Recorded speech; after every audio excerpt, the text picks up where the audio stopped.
ಮಹದೇವಪ್ಪ ಪುತ್ರ ಸುನಿಲ್ ಬೋಸ್ಗೆ ಚಾಮರಾಜನಗರ ಟಿಕೆಟ್ ನೀಡಲಾಗಿದ್ದು ಪ್ರತಿಷ್ಠೆಯ ಅಖಾಡವಾಗಿದೆ. ಚಾಮರಾಜನಗರ ಮೀಸಲು ಲೋಕಸಭಾ ಕ್ಷೇತ್ರ ಸಿಎಂ ಪುತ್ರ ಸಚಿವ ಎಚ್.ಸಿ. ಮಹದೇವಪ್ಪಗೆ ಪ್ರತಿಷ್ಠೆಯ ಅಖಾಡವಾಗಿದ್ದು ಚಾಮರಾಜನಗರ ಕ್ಷೇತ್ರ ವ್ಯಾಪ್ತಿಯಲ್ಲಿರುವಂತಹ ಸಿದ್ದು ಪ್ರತಿನಿಧಿಸುತ್ತಿರುವ ವರುಣ, ಎಚ್.ಸಿ. ಮಹದೇವಪ್ಪ ಪ್ರತಿನಿಧಿಸುತ್ತಿರುವಂತಹ ನರಸೀಪುರ ವಿಧಾನಸಭಾ ಕ್ಷೇತ್ರ, ನಂಜನಗೂಡು, ಎಚ್.ಡಿ. ಕೋಟೆ, ಗುಂಡ್ಲುಪೇಟೆ, ಕೊಳ್ಳೇಗಾಲ, ಚಾಮರಾಜನಗರ ವಿಧಾನಸಭಾ ಕ್ಷೇತ್ರಗಳು ಕೂಡ ಕಾಂಗ್ರೆಸ್ ತೆಕ್ಕೆಯಲ್ಲಿದ್ದು ಹನೂರಿನ ವಿಧಾನಸಭಾ ಕ್ಷೇತ್ರದಲ್ಲಿ ಮಾತ್ರ ಜೆಡಿಎಸ್ ಶಾಸಕರಿದ್ದಾರೆ. 8 ವಿಧಾನಸಭಾ ಕ್ಷೇತ್ರಗಳಲ್ಲಿ 7 ಕಡೆ ಕಾಂಗ್ರೆಸ್ ಶಾಸಕರಿದ್ದಾರೆ.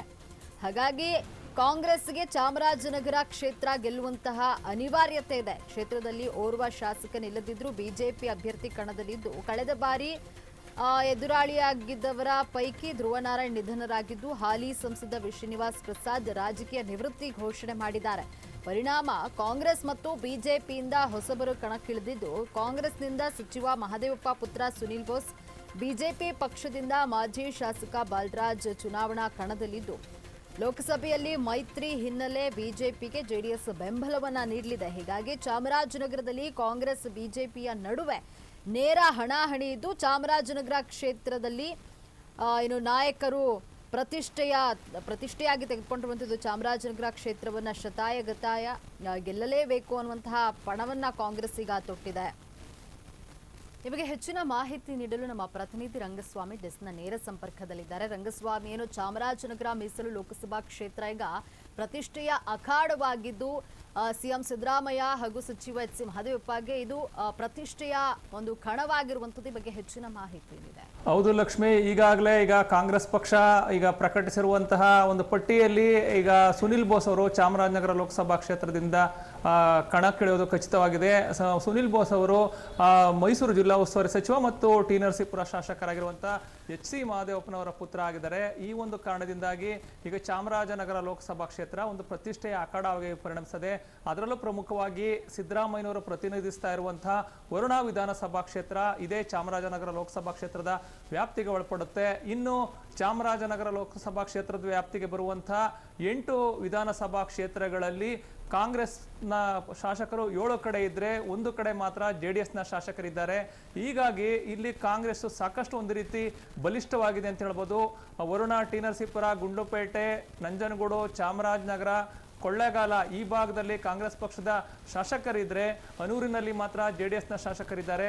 ಆದರೆ ಯಾವುದೇ ಒಂದು ಶಾಸಕನಿಲ್ಲದೆ ಹೋದ್ರೂ ಕೂಡ ಅಲ್ಲಿ ಬಿಜೆಪಿ ಅಭ್ಯರ್ಥಿಯನ್ನಾಗಿ ಬಾಲರಾಜ್ ಅವ್ರನ್ನ ಕಣಕ್ಕಿಳಿಸಿದೆ. ಹೀಗಾಗಿಯೇ ಇಲ್ಲಿ ಒಂದು ರೀತಿ ಬಾಲರಾಜ್ ಅವರು ಯಡಿಯೂರಪ್ಪನವರ ಒಂದು ಪರಮಾಪ್ತರಾಗಿರುವ ಒಂದು ಹಿನ್ನೆಲೆಯಲ್ಲಿ ಚುನಾವಣೆ ಕೂಡ ಸಾಕಷ್ಟು ಒಂದು ರೀತಿ ಜಿದ್ದಾಜಿದ್ದಿನ ಅಖಾಡವಾಗಿ ಮಾರ್ಪಡುವಂತಹ ಸಾಧ್ಯತೆನೇ ಹೆಚ್ಚಾಗಿದೆ ಅಂತ ಹೇಳ್ಬೋದು. ಯಾಕಂದ್ರೆ ಕಾಂಗ್ರೆಸ್ ಪಕ್ಷದಲ್ಲಿ ಈಗ ಸಿದ್ದರಾಮಯ್ಯನವ್ರಿಗೆ ಮತ್ತೆ ಮಹದೇವಪ್ಪನವ್ರಿಗೆ ಆ ಕ್ಷೇತ್ರ ಗೆಲ್ಲುವುದು ಅನಿವಾರ್ಯ ಅಂತ ಹೇಳ್ಬೋದು. ಆ ಕ್ಷೇತ್ರ ಸೋತ್ರೆ ಅವರ ಪ್ರತಿಷ್ಠೆಗೆ ಕೂಡ ಒಂದು ಪೆಟ್ಟು ಬೀಳುವಂತ ಸಾಧ್ಯತೆನೇ ಹೆಚ್ಚು. ಈ ಒಂದು ಕಾರಣದಿಂದಾಗಿ ಕಾಂಗ್ರೆಸ್ ಪಕ್ಷ ಶತಾಯಗತಾಯ ಆ ಕ್ಷೇತ್ರವನ್ನ ಗೆದ್ದೇ ತೀರಬೇಕು ಅನ್ನೋ ನಿಟ್ಟಿನಲ್ಲಿ ಹಾಲಿ ಸಂಸದರಾಗಿರುವಂತಹ ಶ್ರೀನಿವಾಸ್ ಪ್ರಸಾದ್ ಅವರ ಬೆಂಬಲವನ್ನ ಗಳಿಸ್ಕೊಳ್ಳೋದಕ್ಕೂ ಕೂಡ ಸಾಕಷ್ಟು ಒಂದು ರೀತಿ ಕಸರತ್ತನ್ನ ನಡೆಸ್ತಾ ಇದೆ. ಆದ್ರೆ ಈಗ ಶ್ರೀನಿವಾಸ್ ಪ್ರಸಾದ್ ಅವರು ಹೇಳಿರೋ ಪ್ರಕಾರ ನಾನು ಯಾವುದೇ ಒಂದು ಪಕ್ಷದ ಅಭ್ಯರ್ಥಿ ನಾನು ಇನ್ನೂ ಕೂಡ ಬೆಂಬಲಿಸಿಲ್ಲ ಅನ್ನೋ ಒಂದು ಸ್ಪಷ್ಟವಾದ ಮಾತುಗಳನ್ನ ಹೇಳಿದ್ದಾರೆ. ಈ ಒಂದು ಕಾರಣದಿಂದಾಗಿ ಶ್ರೀನಿವಾಸ್ ಪ್ರಸಾದ್ ಅವರ ಸಂಬಂಧಿ ಆಗಿರುವಂತಹ ಧೀರಜ್ ಪ್ರಸಾದ್ ಅವ್ರನ್ನ ಕೂಡ ಕಾಂಗ್ರೆಸ್ ಪಕ್ಷಕ್ಕೆ ಸೆಳೆಯೋದಕ್ಕೆ ಈಗ ಕಾಂಗ್ರೆಸ್ನ ನಾಯಕರು ಮುಂದಾಗಿದ್ದಾರೆ. ಆ ಮುಖಾಂತರ ಚಾಮರಾಜನಗರ ಲೋಕಸಭಾ ಕ್ಷೇತ್ರದ ವ್ಯಾಪ್ತಿಯಲ್ಲಿ ಶ್ರೀನಿವಾಸ್ ಪ್ರಸಾದ್ ಅವರಿಗೆ ಇರುವಂತಹ ವರ್ಚಸ್ಸನ್ನ ಬಳಸಿಕೊಂಡು ಮತ್ತೆ ಆ ಕ್ಷೇತ್ರವನ್ನು ಹೇಗಾದ್ರೂ ಮಾಡಿ ಪಡಿಬೇಕು ಅನ್ನೋ ನಿಟ್ಟಿನಲ್ಲಿ ಕಾಂಗ್ರೆಸ್ನವರು ಹರಸಾಹಸವನ್ನ ಮಾಡ್ತಾ ಇದ್ದಾರೆ. ಆದ್ರೆ ಬಿಜೆಪಿ ತನ್ನ ತೆಕ್ಕೆಯಲ್ಲಿರುವಂತಹ ಕ್ಷೇತ್ರವನ್ನು ಉಳಿಸಿಕೊಳ್ಳುವ ನಿಟ್ಟಿನಲ್ಲಿ ಬಾಲರಾಜ್ ಅವರ ಮುಂದಿದ್ರು ಕೂಡ ಅಲ್ಲಿ ಯಡಿಯೂರಪ್ಪನವರ ಅವರು ಅಭ್ಯರ್ಥಿಯನ್ನು ಆಯ್ಕೆ ಮಾಡಿರುವ ಒಂದು ಹಿನ್ನೆಲೆಯಲ್ಲಿ ಯಡಿಯೂರಪ್ಪನವರ ವರ್ಚಸ್ಸು ಮತ್ತು ಮೋದಿ ಅಲೆಯನ್ನು ನಂಬಿಕೊಂಡು ಅಲ್ಲಿ ಕ್ಷೇತ್ರವನ್ನ ಗೆಲ್ಲೋದಕ್ಕೆ ಈಗ ಹೊರಟಿರೋದ್ರಿಂದ ಈಗ ಚಾಮರಾಜನಗರ ಕ್ಷೇತ್ರ ಸಾಕಷ್ಟು ಒಂದು ರೀತಿ ಪ್ರತಿಷ್ಠೆಯ ಒಂದು ಕ್ಷೇತ್ರವಾಗಿ ಇಲ್ಲಿ ಮಾರ್ಪಟ್ಟಿದೆ ಅಂತ ಹೇಳ್ಬೋದು.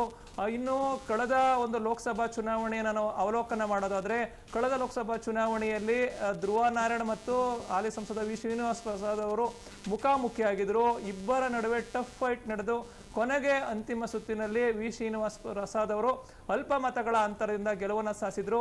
ಆದರೆ ಈ ಬಾರಿಯ ಲೋಕಸಭಾ ಚುನಾವಣೆಯಲ್ಲಿ ಇಬ್ಬರೂ ಕೂಡ ಕಣದಲ್ಲಿಲ್ಲ. ಧ್ರುವನಾರಾಯಣ್ ಅವರು ಅಕಾಲಿಕ ನಿಧನಕ್ಕೆ ಸಾವಿಗೆ ತುತ್ತಾಗಿದ್ರೆ ಶ್ರೀನಿವಾಸ್ ಪ್ರಸಾದ್ ಅವರು ರಾಜಕೀಯವಾಗಿ ನಿವೃತ್ತಿಯನ್ನಾಗಿದ್ದಾರೆ.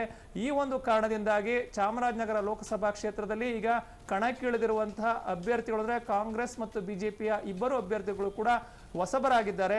ಬಾಲರಾಜ್ ಬಿಜೆಪಿಯಿಂದ ಕಣದಲ್ಲಿದ್ದರೆ ಸುನಿಲ್ ಬೋಸ್ ಅವರು ಕಾಂಗ್ರೆಸ್ ಪಕ್ಷದ ಅಭ್ಯರ್ಥಿಯಾಗಿದ್ದಾರೆ. ಈಗ ಸಾಕಷ್ಟು ಒಂದು ರೀತಿ ಟಿಕೆಟ್ ಅನ್ನ ಕೊಡಿಸೋದಕ್ಕೆ ಮಹದೇವಪ್ಪನವರು ಕೂಡ ಸಾಕಷ್ಟು ಒಂದು ರೀತಿ ಪೈಪೋಟಿಯನ್ನ ಕೂಡ ನಡೆಸಿದ್ರು.